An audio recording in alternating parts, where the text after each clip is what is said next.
కూకట్పల్లి ఈ నియోజకవర్గాలన్నింటిలో కూడా ఎవరు గెలిచిర్రు? మొత్తం బీటీ బ్యాచ్ గెలిచింది. వాళ్ళు గెలవలే, అందులో వేరే పార్టీలలో గెలిచి బీటీ బ్యాచ్ అంటే తెలుసు కదా, బంగారు తెలంగాణ బ్యాచ్ అన్నట్టు.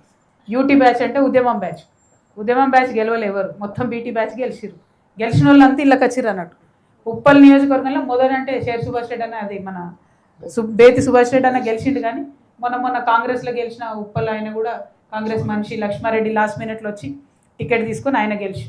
మల్కాజ్గిరిలో అంటే మన మల్లారెడ్డి గారు అందులో టీడీపీలో గెలిచి ఆయన ఇటు వచ్చి. కుత్బులాపూర్లో వివేక్ గారు కూడా టీడీపీలో గెలిచి ఆయన ఇటే వచ్చి. మేడ్చల్లో కూడా same situation, Kukatpally same situation.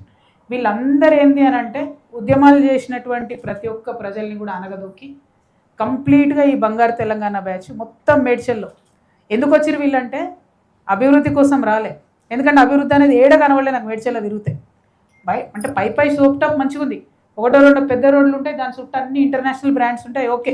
వెనక చూస్తే మాత్రం గల్లీలల్లా భయంకరమైన పరిస్థితి. ఎందుకు వచ్చింది వీళ్ళు, ఎందుకు వచ్చిరు ఈ బీటీ బ్యాచ్? తెలంగాణ డెవలప్ చేయడానికి వచ్చిన వాళ్ళు ఎవరు ఇట్లా ఉండరు. మరి 10 ఏళ్ళల్లో చాలా డెవలప్ చేసి ఉండొచ్చు. ఎందుకు వచ్చిరంటే చెరువుల కోసం, భూముల కోసం, పవర్ కోసం వచ్చి ప్రతి ఒక్కరు, ఇప్పుడు నేను చెప్పిన ప్రతి ఒక్క ఎమ్మెల్యే గారు స్థానికంగా చెరువుల కబ్జా, భూముల కబ్జా. ఇక నేను ఎన్ని చెప్పాలి డీటెయిల్స్ చెప్దామంటే భయంకరమైన పరిస్థితి ఉంది. ఇక్కడ మొత్తం కుత్బులాపూర్నైతే కబ్జాలపూర్ అని పెట్టేసిరు. కూకట్పల్లి మొత్తం బ్లూ షీట్స్, ఎక్కడ చూడు బ్లూ షీట్సే. ఏం బ్లూ షీట్స్ ఏందో అర్థమే కావు, అన్ని బ్లూ షీట్స్ ఉన్నాయి ఎక్కడ చూస్తే అక్కడ. కానీ ఇన్ని ప్రైవేట్గా ఇంత డెవలప్ అయిన వీళ్ళు తప్పితే ఎక్కడ ఒక గవర్నమెంట్ హాస్పిటల్ లేదు. ఒక 100 పడకల హాస్పిటల్ ఇంత 32 లక్షల మందికి ఏ ఒక్క నియోజకవర్గంలో లేదు. నిజంగా నాకు ఆశ్చర్యం అనిపిస్తుంది. నేను నవ్వుకుంటున్నా, నేను అక్కడెక్కడ ఆదిలాబాద్ పోయి అభివృద్ధి జరగలేదు అనుకుంటున్నా. మేడ్చల్ లేనిది ఇట్లా పరిస్థితి ఉందని. గమ్మత్ ఏంటంటే 6 అడుగుల బుల్లెట్ హెల్త్ మినిస్టర్ ఆయన ఎక్కడ కట్టలే మరి 100 పడకల hospital. IT minister, de facto chief minister KTR గారు, ఆయన మొత్తం అసలు అర్బన్ ఏరియా అంతా మొత్తం అద్భుతంగా చేసేసిన మున్సిపాలిటీ అన్నారు. ఏం అద్భుతమైంది అసలు? మేడ్చల్ చూస్తే తెలుస్తుంది ఏం అద్భుతమైంది, ఏం అభివృద్ధి అయిందో. ప్రజలకు మాత్రం లాభం కాలే. అక్కడనో ఒకటో రెండో సీసీ రోడ్లు వేసారు, కానీ అన్ని సేమ్ ప్రాబ్లమ్స్. రిజిస్ట్రేషన్స్ ప్రాబ్లమ్స్ అట్లే ఉన్నాయి, నల్లా ప్రాబ్లమ్స్ అట్లనే ఉన్నాయి, నాలా ప్రాబ్లమ్స్ అట్లనే ఉన్నాయి. మరి ఏం అభివృద్ధి? అభివృద్ధి అంటే ఏంది? లైట్లు, రోడ్లు, ఇంటర్నేషనల్ బ్రాండ్లు, ఇంతేనా? మరి జనంకి ఏమైనా ఏం లేదా?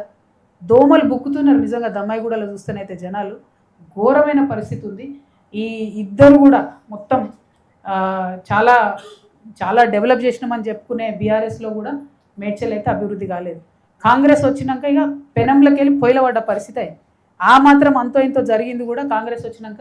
మొత్తానికంటే మొత్తం కూడా అసలు ప్రజలకు కన్సర్న్ లేకుండా పోయింది. ఆ మాత్రం ఉన్న 5-6 హాస్పిటళ్ళలో కూడా సూది ఉంటే దూది లేదు, దూది ఉంటే సూది లేదన్న పరిస్థితి ఉన్నది తప్పితే ఘోరమైన పరిస్థితి అయిపోయింది. సో దయచేసి నేను మేడ్చల్ జిల్లా ప్రజలను కోరేది ఒకటే, మీరు మనకు కావాల్సినటువంటి మౌలిక వసతుల కోసం డెఫినెట్గా నడుం బిగించి పోరాటం చేయకపోతే ఎవరు పట్టించుకోరు. మీరంతా బిజీగా ఉంటారు మాకు తెలుసు. అందరు పాపం హైదరాబాద్కి రావాలి, ఉద్యోగాలు చేయాలి, పోవాలి. అందరు పేద ప్రజలే, డిపెండెంట్గా ఉన్నటువంటి ప్రజలు అర్బన్ అయిపోయారు, ఇప్పుడు జిహెచ్ఎంసీ అయిపోయారు. ఇంకా ఘోరం అవుతుంది మీ పరిస్థితి. మౌలిక వసతుల కోసం మాత్రం పోరాటం చేద్దాం. జాగృతి మీ పక్షాన నిలబడుతుంది. ఖచ్చితంగా ప్రతి కాన్స్టిట్యున్సీలో ఒక 100 పడకల హాస్పిటల్ కోసం ప్రయత్నం చేస్తాం. ప్రతి చోట కూడా గవర్నమెంట్ పాఠశాలల కోసం, గవర్నమెంట్ కళాశాలల కోసం ప్రయత్నం చేస్తాం. ఇన్ఫ్రాస్ట్రక్చర్ కోసం ప్రయత్నం చేస్తాం. ట్రాఫిక్ కొంచెం తగ్గడానికి ప్రయత్నం చేస్తాం. రోడ్లలో గుంతలు పోవడానికి ప్రయత్నం చేస్తాం. అన్నిటికన్నా ఎక్కువ జవహర్ నగర్లో ఏదైతే డంప్ యార్డ్ ఉందో అది రిమూవ్ చేయడానికి ప్రయత్నం చేస్తాం. దానికోసం చాలా పెద్ద ఎత్తున ప్రజలు అక్కడ పోరాటం చేస్తున్నారు. ఆ మొత్తం 300 ఎకరాలలో వేల మంది ప్రజలు ఉన్నారు. ఒక్కరికంటే ఒక్కటి కూడా పట్టా ఇల్లు లేనటువంటి పరిస్థితి ఉంది. అంటే కనీస భద్రత, ఒక సేఫ్టీ, సెక్యూరిటీ కూడా లేనటువంటి పరిస్థితి ఉంది. ఇక రేవంత్ రెడ్డి గారు మల్కాజ్గిరి ఎంపీ ఉండే, ఆయనకి ఇవన్నీ తెలుసు ప్రాబ్లమ్స్. ఇవాళ ఆయన ముఖ్యమంత్రి ఆయన గనక ఈ ముఖ్యమంత్రిగా ఉండి కూడా మేడ్చల్ జిల్లాను పట్టించుకోకపోతే చరిత్ర ఆయనను క్షమించదు. అన్ని సమస్యలు తెలిసి దగ్గరుండి తెలిసిన అతను. అదేవిధంగా రాజేంద్ర అన్న, ఈటల రాజేంద్ర అన్న ఎంపీగా ఉన్నారు. కానీ ఎన్నో పనులు సెంట్రల్ నుంచి పెండింగ్ ఉన్నప్పటికీ కనీసం ఆయన రెస్పాన్స్ ఇవ్వడం కానీ, రావడం పోవడం కానీ జరుగుతలేదని ప్రజలు చెప్పిండ్రు. దయచేసి దాన్ని మార్చుకొని ప్రజల కోసం ప్రయత్నం చేయాలని చెప్పి నేను రిక్వెస్ట్ చేస్తూ ఉన్నాను. మరి అల్టిమేట్గా మేము చెప్పేది ఒకటే, ఈ జనం బాట కార్యక్రమంలో సమస్యల్ని చూస్తున్నాం, వాటిని ప్రభుత్వాల దృష్టికి తీసుకెళ్తాం, ఫాలో అప్ చేసుకుంటాం. మళ్ళీ మేడ్చల్లో మా కమిటీని పెద్ద ఎత్తున వేసుకొని ఆ కమిటీ ఆధ్వర్యంలో ఇవన్నీ కూడా ఫాలోఅప్ చేసి ప్రజల సమస్యలు కొంత పరిష్కారం చేసే దిశగా ముందుకెళ్తామని చెప్పి తెలియజేస్తున్నా. అయితే ఇక్కడ ఒక చిన్న విషయం చెప్పాలి మీకు. ఇవాళ మనం ప్రెస్ మీట్ తర్వాత యాక్చువల్లీ మేము ఇక్కడ ఒక ఏరియాకి పోవాలి. ఏం ఏరియా ఇది? ఇందిరానగర్. ఇందిరానగర్ ఏరియాలో పరిస్థితి ఎట్లుందంటే 4 బస్తీలల్లో ఇది ఫోటో ఏంటంటే చిన్న పాప ఇంటి లోపలికి వచ్చిన డ్రైనేజ్ నీళ్ళని ఎత్తిపోసుకుంటుంది. ఇంటి లోపలికి మొత్తం పక్కనున్న మురుగు నీరు వస్తే అది ఎత్తిపోసుకుంటుంది. ఇందిరానగర్ ఈ 4-5 ఏరియాలు. అయితే ఈ బస్తీ చూసి మేము ఇక్కడ క్లీన్ చేయమని డిమాండ్ చేద్దాం ప్రభుత్వాన్ని అనిపోతే ఇక్కడ ఎమ్మెల్యే గారు కృష్ణారావు గారు మేము ఆడ లంచ్ చేసే టైంలో ఆయన జేసీబీలు వేసుకొని అడిగిపోయాడు. పోయి ఇప్పుడు ఆడంతా క్లీన్ చేయించి బయటకు వస్తున్నాడు. మరి ఈ సోయి ముంగటేమైంది? ఈ 10 ఏళ్ళు ఈ సోయి ఉండొచ్చు కదా. జాగృతోళ్ళు జనం బాటాన్ని పెట్టుకొని వచ్చేదాకా కూడా ఎమ్మెల్యేలు కదలకుండా ప్రజల కష్టాలు పట్టించుకోకుండా ఎంత దారుణం ఇది. ఇది మీ కాన్షియన్సే కదా, మీ కోటేషన్ వాళ్ళే కదా. ఇప్పుడు ఆయన పోయి ఆడ కూర్చున్నాడు కృష్ణారావు గారు 2 గంటల నుంచి. ఆయన కబ్జాలు చేసుడు బంద్ చేసి అప్పుడప్పుడు జనాన్ని చూస్తేనేమో ఏమైనా ప్రజల కష్టాలు అర్థమవుతాయి. తెల్లారులేస్తే కబ్జాలు, తెల్లారులేస్తే సెటిల్మెంట్లు, అంతే తప్పితే ప్రజలను పట్టించుకోకుండా ఉన్నారనేటటువంటి ఆరోపణలు మొత్తం మేడ్చల్లో ఉన్న అందరు ఎమ్మెల్యేల మీద కూడా ఉన్నాయి.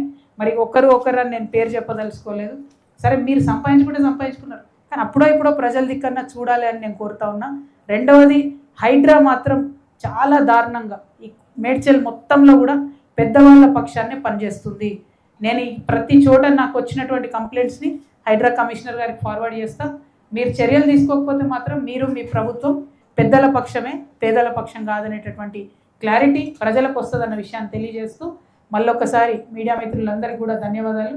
సారీ కొంచెం లాంగ్ ప్రెస్ మీట్ అయింది, కానీ బాధ ఎంత అవుతుందంటే అక్కడ పరిస్థితులు చూస్తే చాలా ఘోరంగా ఉంది. అసలు భూదేవి నగర్ మీకు అవకాశం ఉంటే దయచేసి మీడియా మిత్రులు పోండి, ఎందుకంటే కొంచెమన్నా ప్రభుత్వానికి ఏమన్నా సిగ్గు వస్తుందేమో. రైలు పట్టాలు ఎట్లుంటే పట్టాలు చుట్టూనే ఒక్క బాత్రూమ్ లేదు, నాట్ ఈవెన్ సింగిల్ బాత్రూమ్.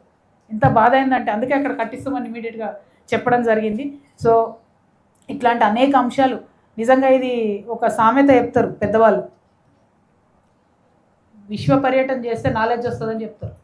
నిజంగా అర్థమవుతున్నాయి ప్రజల కష్టాలేంది, ప్రజల బాధలేంది, ఇంత దారుణమైంది, అది కూడా హైదరాబాద్ పక్కనేంది అన్నటువంటి విషయం ఇంకా పోరాట స్ఫూర్తిని పెంచుతుంది. కాబట్టి ప్రజల కోసం మరింత బలంగా పోరాటం చేస్తామని జాగృతి తరఫున ప్రకటిస్తూ సెలవు తీసుకున్నాము. Thank you.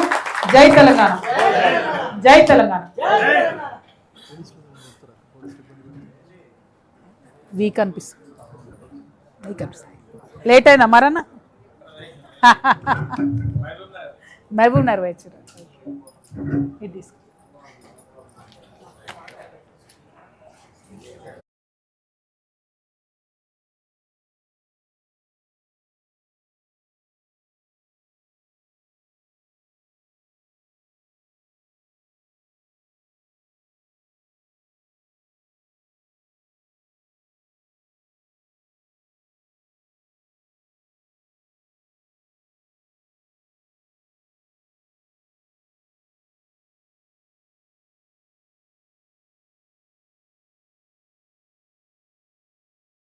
గ్లోబల్ సమ్మిట్ జరుగుతున్నటువంటి సందర్భంలో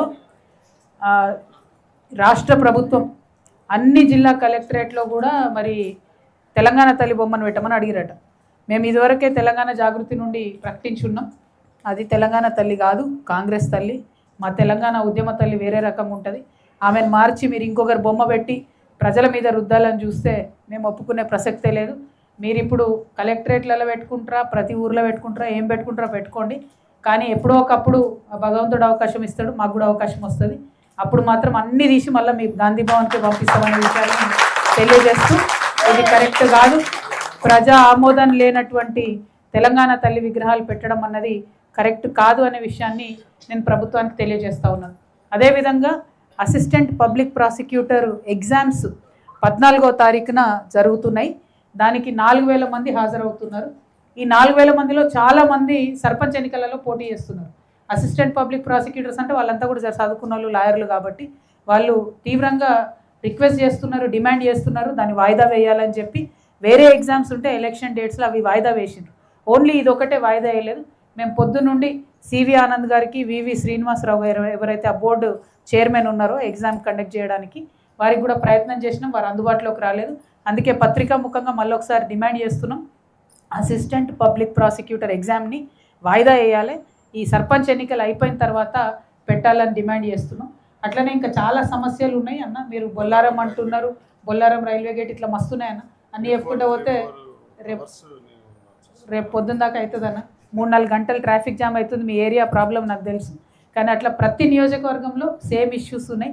వీటన్నిటినీ ఏది వదిలిపెట్టకుండా మాత్రం ఇన్ డీటెయిల్డ్ వర్క్ చేసి ఎంతో కొంత ప్రజలకు రిలీఫ్ వచ్చే విధంగా జాగృతి ప్రయత్నం చేస్తుందని ఈ సందర్భంగా తెలియజేస్తూ థ్యాంక్ యూ. జై తెలంగాణ.